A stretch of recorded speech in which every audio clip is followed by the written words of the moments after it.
os escritos de Rousseau é extremamente paradoxal, ele pode ser lido de diversas maneiras.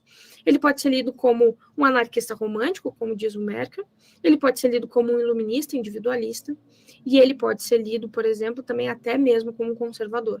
Existem diversas leituras do Rousseau, assim como existem diversas leituras do Hegel. Então, no caso, foi imputado no Rousseau um certo bode expiatório, como se estivesse em Rousseau as origens do socialismo, do comunismo, do Marx, etc. Não é que não possa existir relações, mas a questão é o que eu sempre digo, a gente não pode só estabelecer relações, a gente precisa dizer que relações são essas, como elas podem ser estabelecidas e justificar racionalmente elas, justificar com um certo método sistemático. E se a gente perguntar a alguém que considera Rousseau um comunista, ele não vai exatamente conseguir explicar o porquê.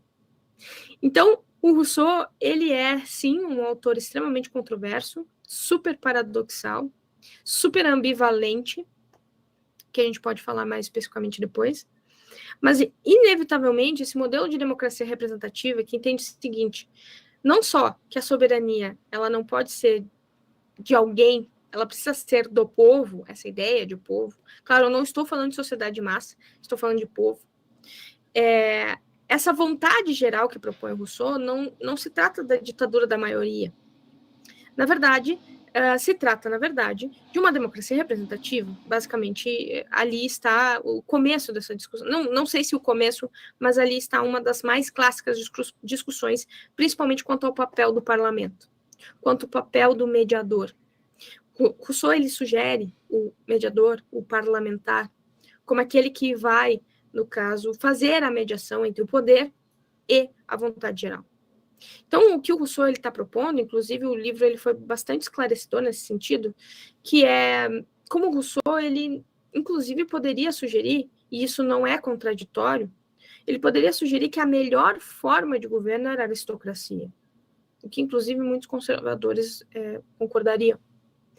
Ele, inclusive, considera que a democracia completa, ilimitada, não existe, por mais que os seus argumentos possam, sim, justificar certas democracias plebiscitárias.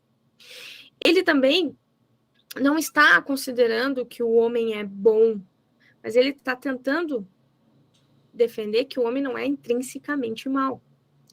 Então, e isso, querendo ou não, está muito na tradição liberal. A tradição liberal, para existir, seja pela solução democrática ou pela solução de mercado, de capitalista, ela não pode completamente aderir ao pressuposto pessimista, realista, de natureza humana violenta do Maquiavel e do Hobbes. Ele precisa considerar que a cooperação é possível e, de alguma maneira, essa cooperação ela responde a uma certa natureza. Então, os liberais, eles dependem, sim, de um certo idealismo, mesmo que eles estejam céticos quanto ao poder e por isso a necessidade de limitá-lo, os liberais, eles dependem de um certo idealismo que encontre formas de existir harmonia de interesses. E aí, claro, se a gente for olhar para os arquétipos, o Adam Smith está pensando em harmonia de interesses através do mercado, através da divisão social do trabalho, da interdependência em uma sociedade complexa de divisão social do trabalho, no coração da Revolução Industrial. E no caso, por exemplo, uma outra linha de liberais vão considerar que, bom, o sistema representativo, a democracia representativa, esse modelo que, no caso, coloca procedimentos para produzir as leis, bom, esse modelo de liberdade política, ele pode, no caso, encontrar harmonia de interesses. E aí que é a questão, a gente chega em Weber no século XX.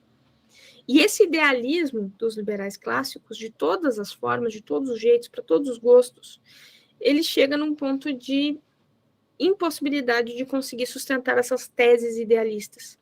Teses idealistas estão, então, pressupondo que o poder, no caso, as relações, elas são relações de cooperação. E a Primeira Guerra Mundial, ela é importante para exatamente mostrar o quanto talvez seja inevitável considerar a sociedade na sua natureza conflitiva. E, inclusive, isso foi o que sugeriu Marx, né? O Marx vai olhar para a filosofia política burguesa, vai criticar exatamente tanto o Estado burguês quanto a democracia burguesa, quanto também o próprio capitalismo, como supostas formas de liberdade e igualdade e chamar isso de falsa consciência. E colocar que, bom, se a divisão social do trabalho do Smith, na verdade, produzia solidariedade e cooperação, porque nos coloca em interdependência, o Marx vai dizer que é a divisão social do trabalho que cria a sociedade de classe e, por isso, uma sociedade de luta, sociedade de conflito. Os liberais contemporâneos, eles vão realmente entender que, de fato, a sociedade é uma sociedade de conflito, inclusive em âmbito internacional, inclusive internamente, nas disputas em torno desse modelo democrático. Agora, a questão é que os liberais eles foram por um lado mais difícil dessa história. Os liberais, primeiro, eles tiveram que refazer a proposta do Marx, que o conflito é quase um desdobramento das relações econômicas, né? Por mais que exista um papel, por exemplo, dos instrumentos ideológicos de dominação, a prioridade do conflito e do poder ser um desdobramento das questões econômicas é evidente em Marx. E aí o Weber entra exatamente como aquele que vai mobilizar uma teoria de história mais complexa, que é do Marx, que é uma teoria de história não monocausal, luta de classe, mas uma teoria de história, na verdade, pluricausal, levando em considerações elementos materiais e imateriais. E o Weber vai considerar que, bom, os conflitos, na verdade, são conflitos políticos. E, bom, aí, se eu acho que o Merkel foi justo com o Rousseau, trouxe um Rousseau na sua ambivalência, na sua complexidade real, trouxe um Rousseau que pode, por exemplo, justificar diferentes argumentos que estão hoje no mundo contemporâneo. Inclusive, poderia Rousseau justificar até alguns elementos dos libertários, porque o Rousseau ele já traz a possibilidade de que, bom, se existe uma sociedade que se submete ao soberano, é porque já existiu uma sociedade antes. E isso é uma distinção muito em relação ao próprio Locke, que é pai do liberalismo. Para o pai do liberalismo, não existe sociedade onde não há lei. Então, quem funda a sociedade cooperativa, quem funda a civilização é o Estado, e isso é Locke.